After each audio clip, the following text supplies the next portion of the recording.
Esta historia comienza antes de la destrucción total causada por el diluvio universal, cuando aún existía otra civilización sobre la Tierra, la que hoy convertida en leyenda llamamos la Atlántida.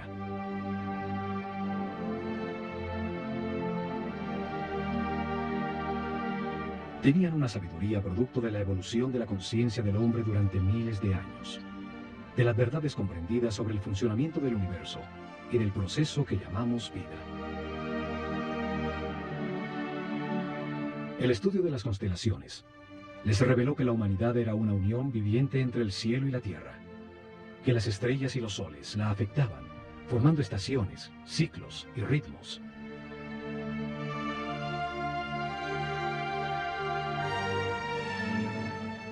Sabios sacerdotes de la Escuela de Conocimiento de Naakal, en la Atlántida, descubrieron que el planeta estaba en los momentos finales de uno de estos ciclos.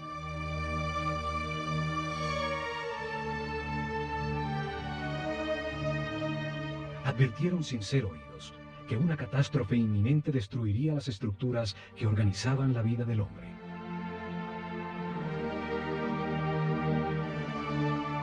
Sin apoyo del grueso de la población, construyeron unos pocos barcos cerrados por todos los lados y los protegieron con campos electromagnéticos de fuerzas que podían penetrar y disolver la materia.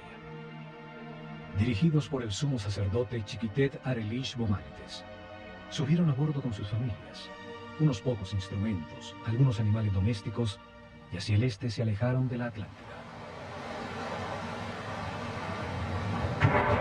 El planeta se estremeció. Los cielos se derritieron y las aguas arrasaron los continentes, borrando casi todo rastro de su civilización.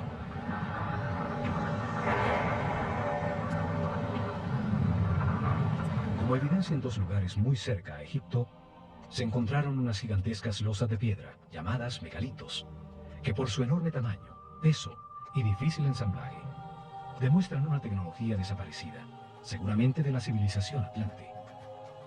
La primera evidencia está en Baalbek, Líbano. Allí se encuentran las tres losas cortadas de piedra, más grandes y más pesadas del mundo. Son llamadas los trilitones.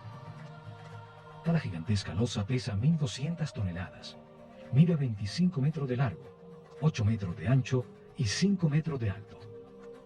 Hoy, el peso más grande que se puede levantar con una grúa, el transportador espacial Discovery, solo pesa 150 toneladas, una décima parte del peso de los trilitones. Hoy no existe la tecnología para levantarlas, y mucho menos para colocarlas con tan extrema precisión. Fueron movidas a su lugar desde 3 kilómetros de distancia donde fueron talladas, y donde aún se encuentra una losa de igual tamaño que nunca fue utilizada por los constructores originales. La misteriosa plataforma, por su enorme tamaño, se convirtió en un sitio sagrado para las culturas que después del diluvio se asentaron en la zona. Asirios, persas, griegos y por último romanos construyeron sus templos más importantes sobre la plataforma.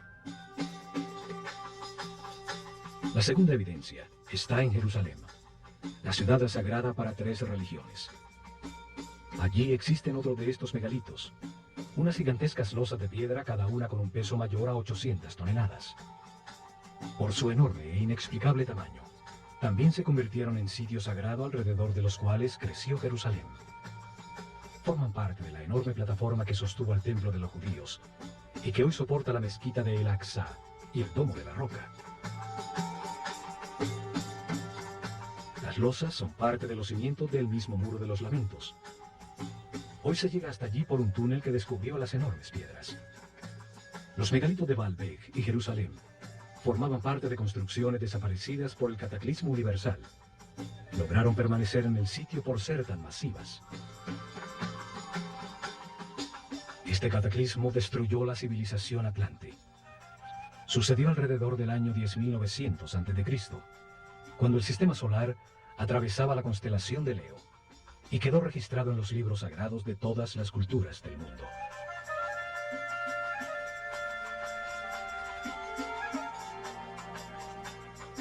Cuando el equilibrio se recuperó, los sacerdotes sobrevivientes al cataclismo desembarcaron en el centro de la superficie terrestre, en el sitio donde sabían que confluyen las fuerzas telúricas del planeta.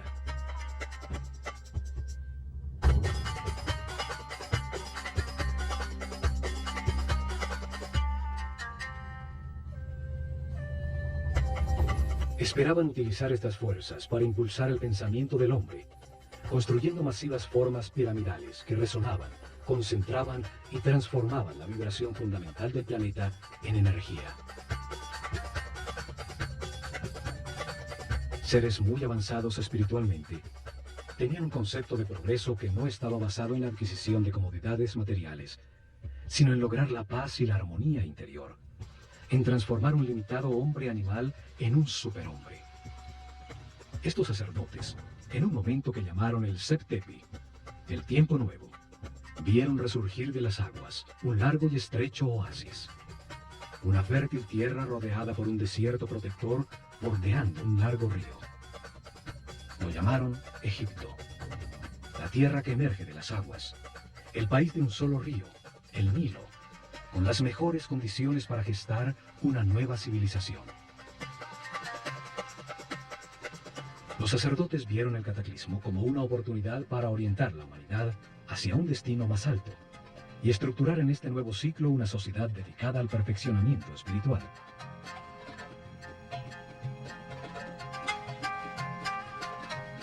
La Esfinge demuestra los enormes ciclos de tiempo que consideraban en sus planes. Su forma de león, con cabeza de hombre, resalta el ciclo comprendido entre la era de Leo y la de Acuario, los tiempos de influencia de la nueva civilización. Veían la vida como un proceso diseñado por Dios, en el que el hombre reencarna sucesivamente para perfeccionarse y ascender en las jerarquías del universo. El espíritu del hombre que no comprende al Creador, ni la razón del universo o de su propia existencia, se encarna en un cuerpo para tener experiencias que le permitan adquirir sabiduría y comprensión. En el sitio donde reencarna y experimenta todo, tiene dos extremos opuestos. Es un universo polarizado y dual, que permite la comparación entre las partes para comprender cuál es verdad. Se aprende al vivir en carne propia el resultado de cada decisión y comportamiento en la vida. El sufrimiento permite entender la felicidad. La angustia permite entender la paz. A lo largo de muchas vidas, de comparar los dos extremos, se comprende que lo único verdadero está en el centro, en la neutralidad del amor. A través de la reencarnación, el hombre comprende poco a poco. Se transforma en un ser respetuoso de todo lo que existe. Comprende que todo tiene su función. Acepta que todas las circunstancias, aún las más difíciles, son perfectas, pues son lecciones para el perfeccionamiento espiritual. Vida tras vida, el hombre va ascendiendo de nivel. Tiene más información, permanece en paz y armonía, maneja más energía vital, se transforma en un ser tolerante y respetuoso que accede a mayores poderes.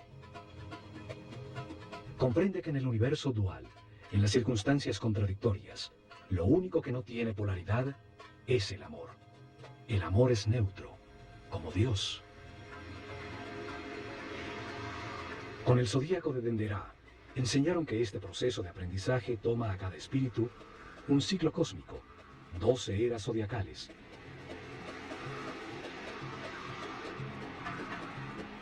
Un giro completo del sistema solar, recibiendo la radiación de cada una de las 12 constelaciones.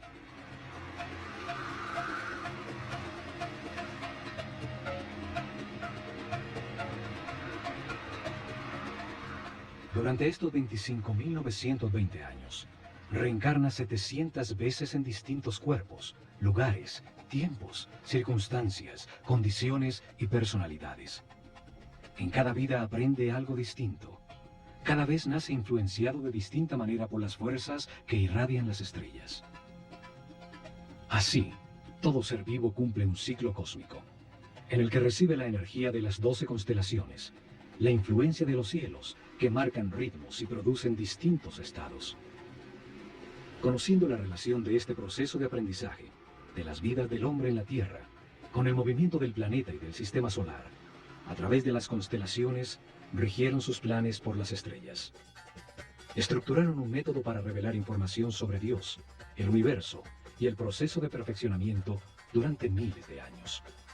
Una forma para mostrar al hombre qué es la vida y para qué existe. Establecieron unas fases para revelar información sobre Dios a su pueblo. unas etapas que cambiarían con las eras zodiacales en la bóveda celeste, épocas dedicadas a estudiar cómo Dios creó el universo y luego la conciencia del hombre. Cada fase de la revelación estuvo dirigida por un centro religioso que se construyó a lo largo de la columna vertebral de Egipto, el Nilo. Actuaron como los chakras o centros de transformación y distribución de energía e información al cuerpo del país.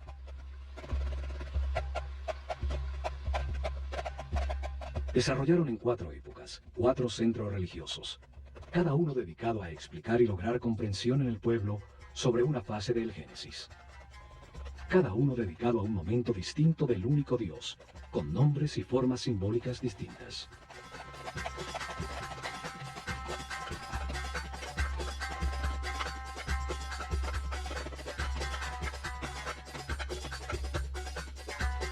El primer centro religioso fue establecido en Anu, llamada Heliópolis por los griegos, al comenzar la era de Géminis en el año 6620 a.C., en la época predinástica de Egipto.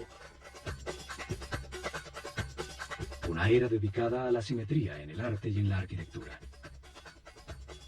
Fue dedicado a revelar información sobre las características, cualidades y significado de un Dios absoluto, el único Dios, la causa original, el todo, al que llamaron Atum-Ra, la unidad homogénea, estática, antes de manifestar el universo. El segundo centro religioso fue establecido en Memphis, al comenzar la era de Tauro, en el año 4460 a.C. Fue dedicado a revelar información de otro momento de Dios, cuando manifiesta el universo, los planetas y los soles, cuando activa su voluntad, su energía divina y crea la materia. Llamaron Ptah a esta característica creadora de Dios. Durante esta época se nota la influencia de Mentú, el toro que representa la era de Tauro, en todo Egipto, aún en los nombres de los faraones. El tercer centro religioso fue creado en Hermópolis, dedicado a Tot. Así llamaron al único Dios, cuando multiplica la creación sobre la tierra, con la diversidad de la naturaleza, las plantas y los animales. El cuarto centro religioso fue establecido en Tebas, con la llegada de la época de Aries, el Ram, en el año 2300 a.C. Fue dedicado a revelar información sobre las características, cualidades y significado de Dios cuando crea a su imagen y semejanza la conciencia del hombre. Lo llamaron Amón-Ra. En esa época se da el momento culminante de la civilización. Se construyen cientos de templos donde las figuras de carneros predominan y los faraones incorporan Amón y Ram a su nombre.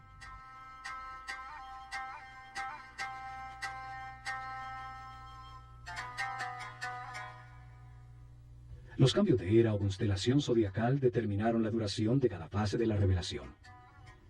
El pueblo comprendió poco a poco que existe un solo Dios, que por sus características y momentos distintos en que crea el universo y al hombre, tiene nombres distintos. Crearon una escuela de misterios para transmitir su conocimiento, garantizando sacerdotes sucesores de su casta que continuaran el proceso de revelación. Alrededor de los templos y centros religiosos desarrollaron el país. En su interior se dedicaron a transformar a los iniciados en seres respetuosos, capaces de guiar a su pueblo y manejar las fuerzas fundamentales de la naturaleza.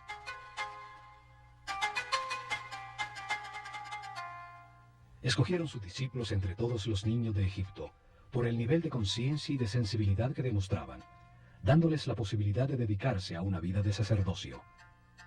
Les dieron información sobre el proceso de perfeccionamiento a través de la reencarnación, sobre Dios y el universo.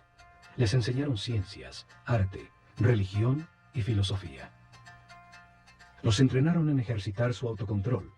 Aprendieron a conservar su energía vital, a comprender la importancia del respeto y el libre albedrío, acelerándoles el proceso evolutivo. Los convirtieron en los sucesores de su casta, sacerdotes con el conocimiento y el poder que éste produce, y la misión de guiar al pueblo en un camino de perfeccionamiento general. Se han encontrado estatuas de sacerdotes, unas saliendo de un cubo, otras representados como escribas, seres con el conocimiento. A unos pocos le adicionaron a su nombre la palabra Hotep, que significa sabio, como Aimhotep o Amenhotep, hijo de Apu, como reconocimiento a su sabiduría.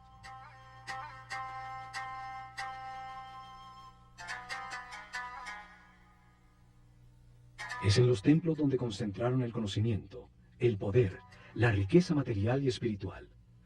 Desde allí impulsaron la organización desde la nada de la civilización egipcia.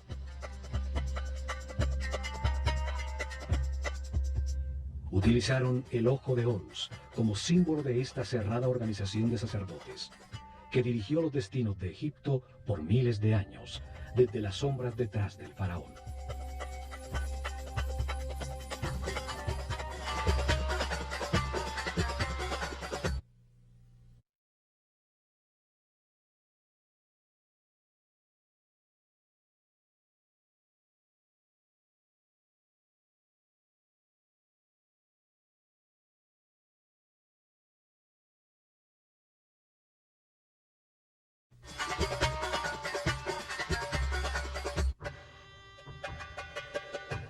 La Escuela de Misterios utilizó el ojo de Horus como su símbolo, una firma que aparece en los muros de todos los templos de Egipto. Un símbolo trae a la mente, evoca lo comprendido de su forma, su acción principal, transmite una idea de manera muy simple, más allá de las palabras. Su significado puede ser entendido miles de años después de haber sido dibujado.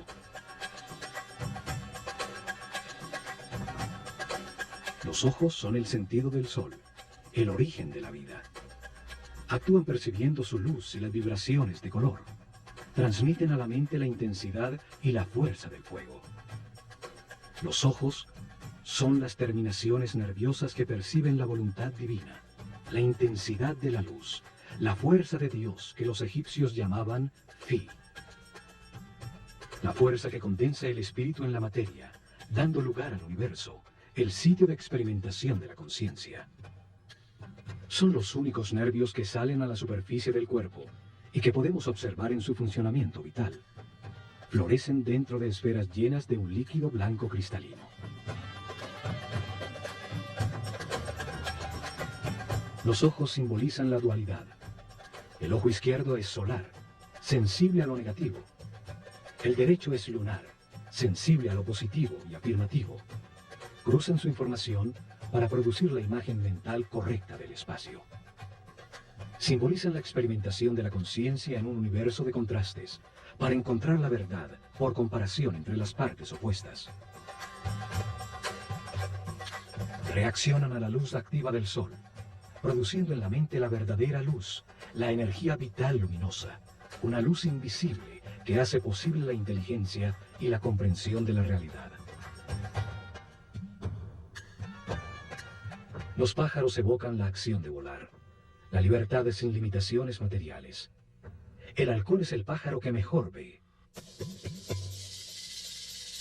Horus, el halcón, representa al espíritu cuando completa su aprendizaje en la vida mortal y limitada.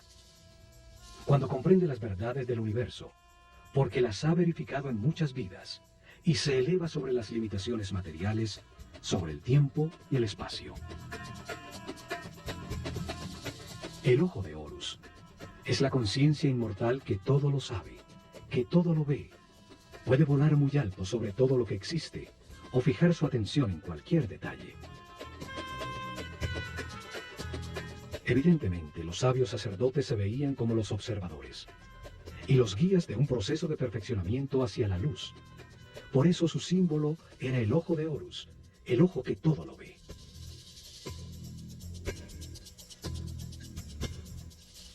Desde los templos, los sacerdotes del ojo de Horus guiaron en paz y armonía el perfeccionamiento espiritual del pueblo, revelando información sobre Dios, el universo y el proceso que sufre la conciencia del hombre.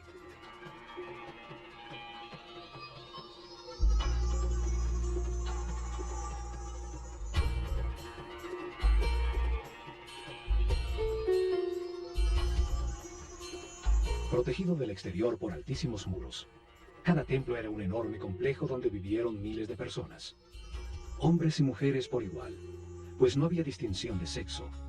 Dedicaban por lo menos 21 años de su vida a recibir información y entrenamiento para convertirse en sacerdotes o sacerdotisas. El proceso de aprendizaje se realizó en distintos templos, donde permanecían por largos periodos mientras recibían la información que contenían, el entrenamiento correspondiente a ese nivel y las pruebas de autocontrol para avanzar al siguiente nivel en otro de los templos sobre el Nilo.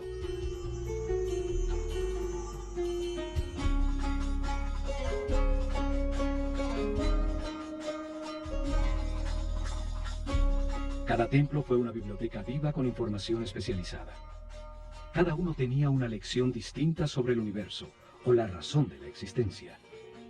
Cada templo contenía en su interior un tema sagrado distinto con información que da sentido a todo lo creado.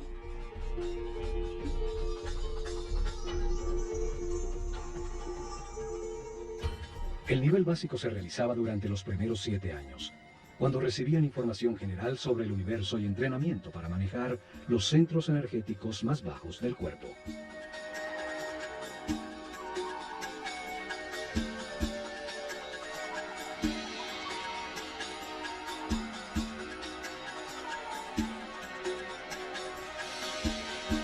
Tenían templos como el de Komombo, dedicados a entender la necesidad de un universo dual y polarizado, para permitir a la mente comparar entre extremos opuestos y así comprender qué es verdad. En su interior aprendieron a controlar el miedo a perder, a entender que se tiene lo que corresponde en cada vida, para vivir las experiencias de aprendizaje que se necesitan. Tenían instalaciones para despertar el miedo a la muerte, aprender a controlarlo y entender que la muerte es solo un paso a otra experiencia de aprendizaje. En túneles con agua y cocodrilos, grandes alturas, sitios cerrados con serpientes, los iniciados probaban su determinación. Allí recibieron información para superar el miedo a ser abandonado, los instintos de agresión y defensa, a entender la existencia de programas mentales inconscientes que generan reacciones automáticas para poder controlarlos.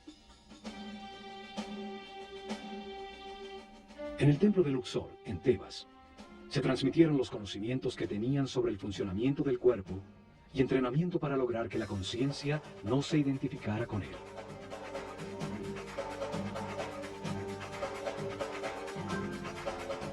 El templo entero era como un organismo humano.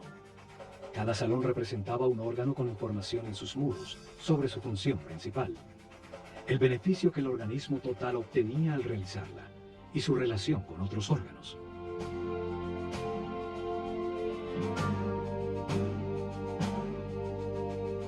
En su interior realizaron ejercicio de concentración y de movimiento, guiando su mente a cada órgano, hasta que hicieron consciente el cuerpo entero y lo manejaron a voluntad como un excelente instrumento.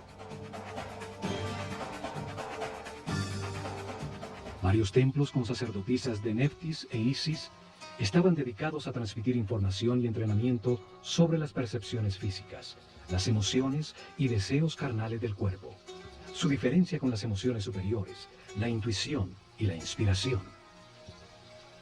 Aprendieron a transmutar las pasiones y las sensaciones del cuerpo con el poder del espíritu, a elevar su conciencia y su vibración vital, a solicitar y canalizar la energía e inspiración de espíritus en planos más evolucionados para despertar su creatividad. Muchos templos como el de Hathor, en Dendera, estaban dedicados a las ciencias, a la astronomía, a la astrología y a las matemáticas. En su azotea se dedicaron a registrar los cielos, a entender las distintas energías que emite cada constelación y los efectos que produce. Siguieron día a día los designios de las estrellas, controlando la duración del año solar, la fecha exacta del desbordamiento del Nilo, el momento en que la Tierra cambió de la era de Tauro a la de Aries, los ciclos que afectan el proceso de evolución.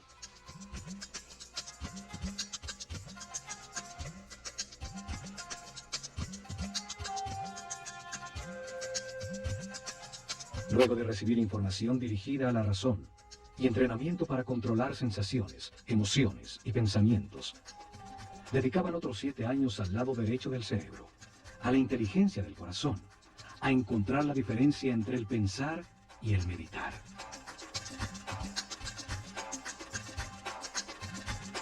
El templo de Karnak, el más grande de Egipto, Estaba dedicado a la conciencia, a analizar las fuerzas que la moldean, a entender el proceso de evolución y a acelerarlo utilizando la concentración en conceptos, palabras, sensaciones, puntos exactos o movimientos.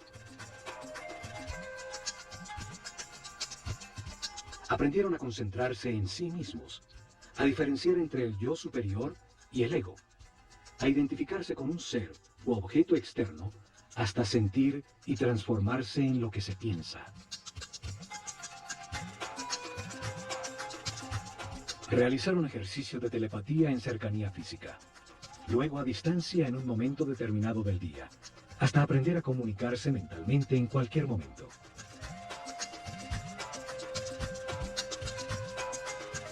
Recibieron información sobre el tiempo y entrenamiento para vivirlo como un eterno presente.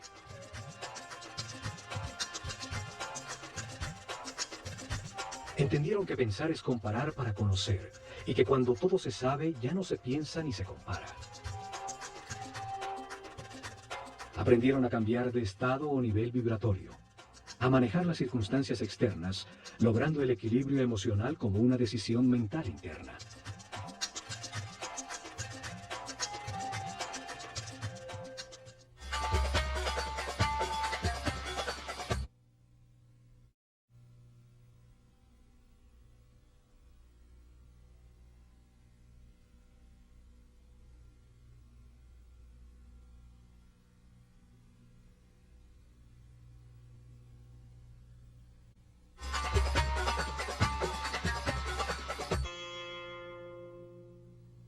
Cada templo contenía 3 niveles de información. Era una manera para revelar información simultáneamente a hombres con distintos niveles o estados evolutivos. El primer nivel transmitía información básica dirigida al pueblo. Cada templo contaba una sencilla historia llena de símbolos y personajes fantásticos. Un drama sagrado fácilmente comprensible. Las ideas eran expresadas como mitos en forma de historia.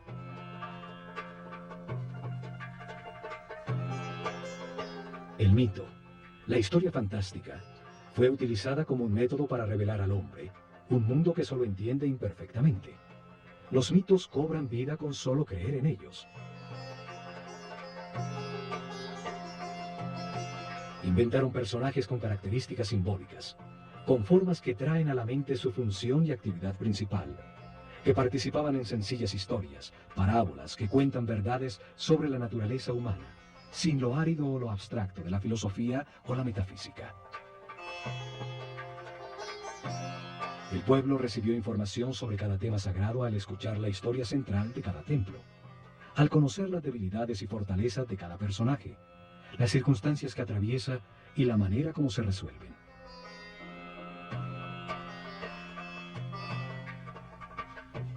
Utilizaron un segundo nivel de información dirigido a los discípulos, seres con un nivel espiritual más elevado, y a los que se les explicaba directamente el mismo tema sagrado, de una manera más concreta y profunda.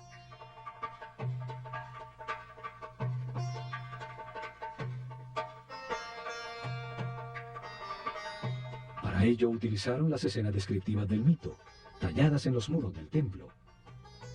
Se les explicaba cada personaje, lo que simboliza en el universo, la parte del proceso de perfeccionamiento que representa, el porqué de su forma, su comportamiento y su función principal.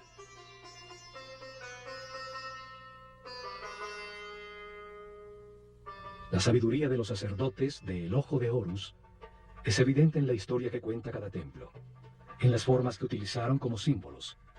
El solo verlos trae a la mente la acción vital que representan o la cualidad que se gana al hacerla.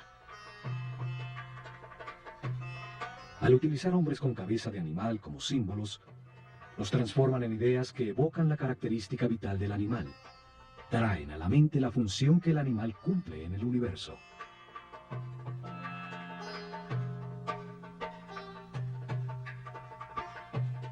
Un hombre con cabeza de chacal adquiere sus características, su instinto de orientación en el desierto. Siguiendo sus huellas, siempre se llega a tierra cultivada. Es entonces un excelente guía. Cada símbolo evoca una comprensión. La forma simple de un pájaro evoca en la mente el vuelo, la libertad. Un disco solar sobre la cabeza de un hombre habla de su claridad, de la sabiduría que irradia, de la información que tiene, del nivel de su conciencia.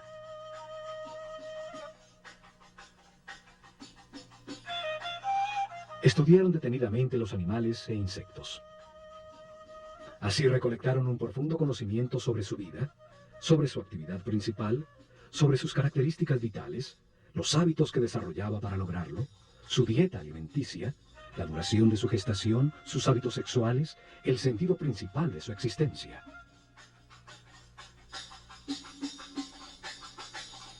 Escogieron los animales más idóneos para representar una acción vital y lo que logra el universo cuando se ejecutan. El proceso del gusano que se arrastra y teje para luego transformarse en mariposa.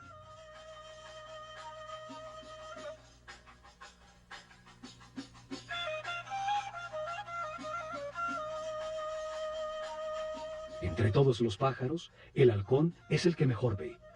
Tiene un cerebro óptico, con la vista más perfecta y desarrollada. Por eso es escogido como símbolo para representar esa función vital, el sentido de la vista. Una figura humana con cabeza de halcón es un ser que todo lo ve, que domina el panorama, viendo perfectamente cada uno de los detalles en los que enfoca su atención.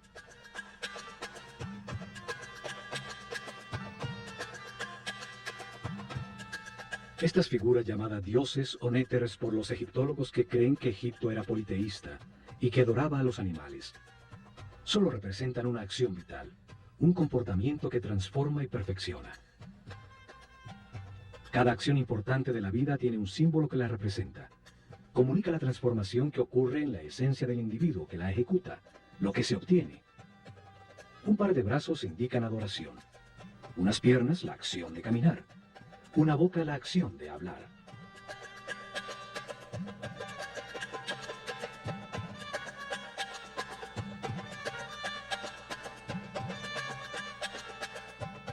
Y por último, en un tercer nivel de información, cada templo guardó un código secreto embebido en el símbolo mismo, solo conocido por los altos sacerdotes y maestros, con información sobre fuerzas y energías fundamentales, cómo controlarlas y utilizarlas para prestar servicio a su pueblo.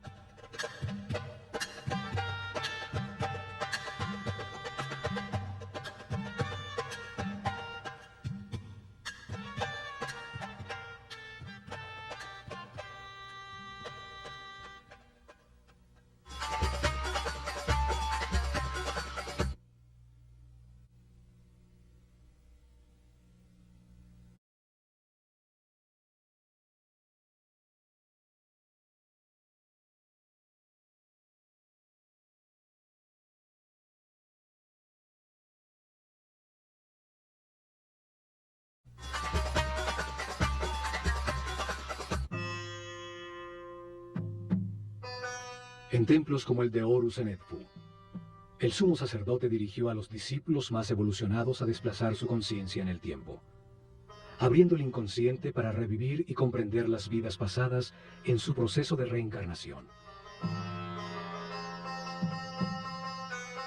El sumo sacerdote siempre fue un ser muy avanzado en el camino espiritual. No se identificaba con el cuerpo, conocía perfectamente su funcionamiento y qué energías utilizar para equilibrarlo.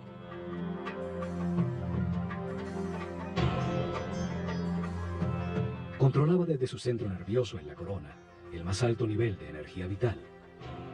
Permanecía en un eterno presente irradiando amor, guiando y sirviendo con su divino poder.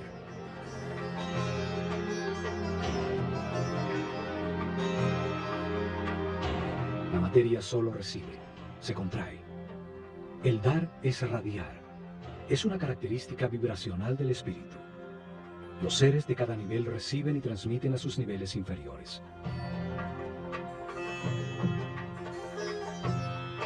En sus salones entendieron que la realidad está compuesta de 7 niveles de energía vibracional, 7 corrientes energéticas con 7 distintos niveles de poder o fuerza. El cuerpo tiene 7 chakras o centros de transformación de la energía fundamental del universo. Cada ser humano en su vida presente utiliza uno de esos 7 centros, dependiendo del nivel de evolución de su conciencia. A mayor comprensión del universo, más respeto, más alto el chakra o centro nervioso que utiliza para transformar la energía. Mayor cantidad de energía procesa diariamente y más poderes trascendentales tiene. El sumo sacerdote podía controlar las fuerzas fundamentales por el altísimo nivel de energía vital en que permanecía su organismo. Su sistema neural tenía una resistencia correspondiente con ese nivel de energía.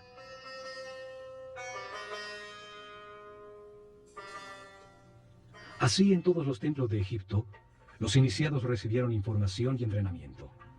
Aumentaron paulatinamente su nivel de energía vital y de manera correspondiente el nivel de resistencia de los nervios de su cuerpo.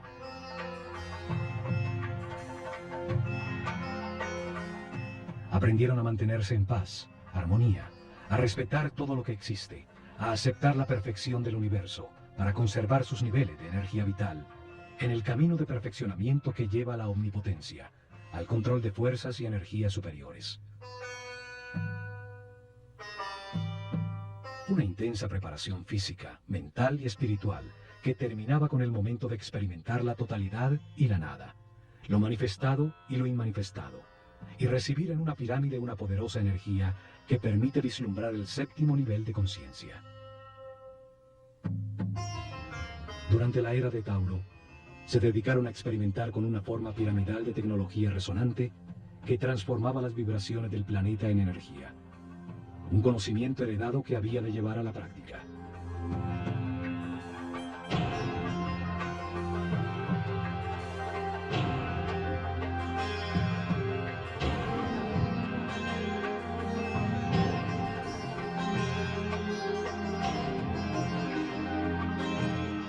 Colocaron masivas formas piramidales que pesaban millones de toneladas en puntos neurálgicos sobre la malla electromagnética del planeta. La masa piramidal, que contenía millones de partículas de cuarzo, vibraba con la Tierra, produciendo energía por la fricción de sus moléculas, en un fenómeno que hoy llamamos piezoeléctrico. Construyeron muchas pirámides, hasta llegar al modelo que funcionaba perfectamente en la pirámide de Keops. En sus corredores, galerías y cámaras, transformaron esa energía en sonido, haciendo vibrar en niveles cada vez más altos el iniciado física, mental y espiritualmente preparado. Esta fuerza impulsaba la mente del hombre a percibir otras dimensiones, logrando estados especiales de conciencia. Con esta ayuda externa, los iniciados vislumbraban el séptimo nivel de conciencia. Regresaban recordando el éxtasis obtenido, las verdades verificadas, para transmitirlas a sus compañeros con sus palabras y acciones. En sus meditaciones posteriores obtendrían nuevamente ese estado de unidad sin movimiento, hasta que se consolide esta situación definitivamente y se encuentren de manera permanente en estado de Dios-hombre, siempre radiando energía positiva de amor.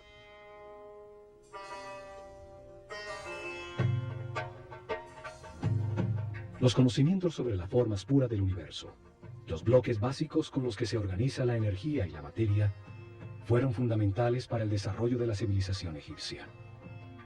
Hoy llamamos a esas formas puras sólidos platónicos. 5 polígonos con sus lados y ángulos iguales, basados en triángulos equiláteros, la forma divina que no tiene tensiones. Utilizando estas formas pudieron producir efectos de resonancia y concentración energética, para elevar la percepción de la conciencia, para lograr efectos de superconductividad con los que se anula la fuerza de gravedad. Hoy se ha descubierto que el planeta tiene puntos neurálgicos, llamados nodos diamagnéticos, donde se puede controlar la fuerza de gravedad del planeta y producir fenómenos de superconductividad. La superconductividad permite amplificar o disminuir la fuerza de gravedad. Al aumentar el peso de las losas de piedra, se enterraban como cimientos sin necesidad de excavar para lograrlo. Al disminuirla, las hicieron livianas, para empujarlas y moverlas fácilmente desde lejanas canteras. En la isla de Segel, se encontraron hieroglifos con fórmulas e ingredientes para producir una especie de concreto que parece roca. Científicos franceses lo han descifrado parcialmente. Sus experimentos confirman que se trata de geopolímeros que al solidificarse producen un tipo de piedra. Esto explica la facilidad para hacer juntas tan exactas entre las piedras de sus templos, logrando utilizar los bloques ya fundidos como formaleta de los nuevos.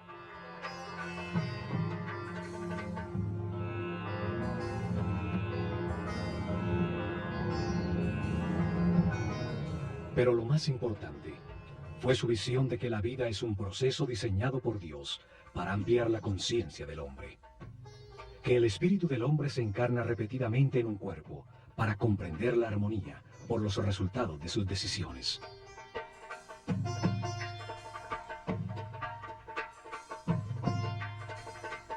Al vivir muchas vidas con experiencias opuestas, de angustia y paz, de depresión y felicidad, de riqueza y pobreza, de salud y enfermedad, comprende la razón de su existencia y termina con las limitaciones materiales, transformándose en un superhombre inmortal.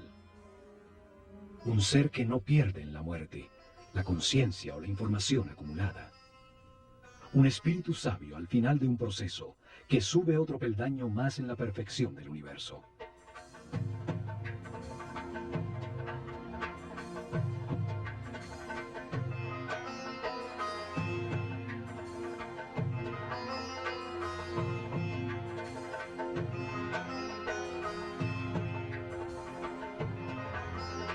El hombre reencarna muchas veces. Al principio su animalidad es dominante. La intolerancia y la agresión determinan una vida de sufrimiento. Poco a poco, se satura del dolor y al buscar remediarlo deja de atacar. Encuentra la paz y con ella altos niveles de energía vital.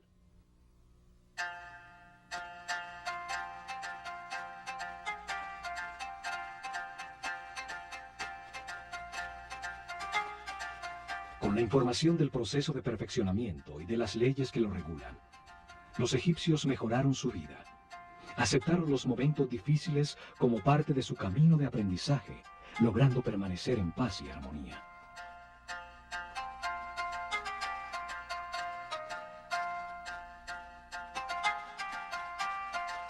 Los templos revelaron cómo hombres en un mundo de dolor podían transformarse en seres sin limitaciones físicas, con conocimientos para transmutar la materia y trasladarse libremente en el tiempo y en el espacio. En medio de las contradicciones de cada vida se aprende algo, y se renace un poco más sabio. En la polaridad entre la luz y la oscuridad, entre el miedo y el amor, se aprende a encontrar la paz y la armonía, a mantener la energía vital.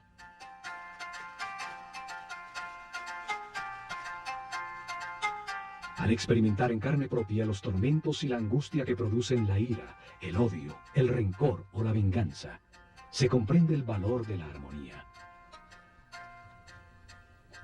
Al comprender que cada decisión produce paz o sufrimiento, se puede pasar del infierno de la vida al cielo de la misma.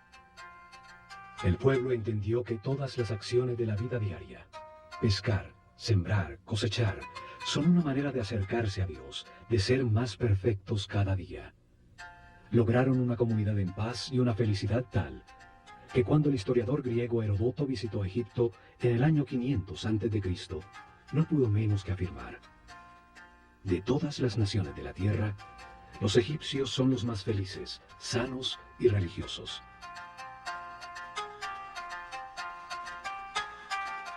Sin embargo, no tenían una palabra en su idioma que significara religión. No veían ninguna diferencia entre lo sacro y lo mundano. Se veían como los encargados de comprender que Dios, el universo y el hombre forman una unidad manifestada por amor.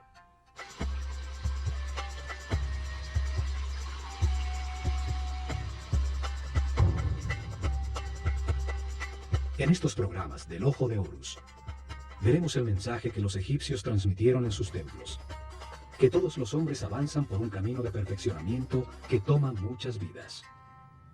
Unos están más evolucionados que otros, pero todos llegarán a la inmortalidad y a la conciencia permanente, solo aprendiendo a ser flexibles, a aceptar las circunstancias y a respetar a todos los seres que nos rodean.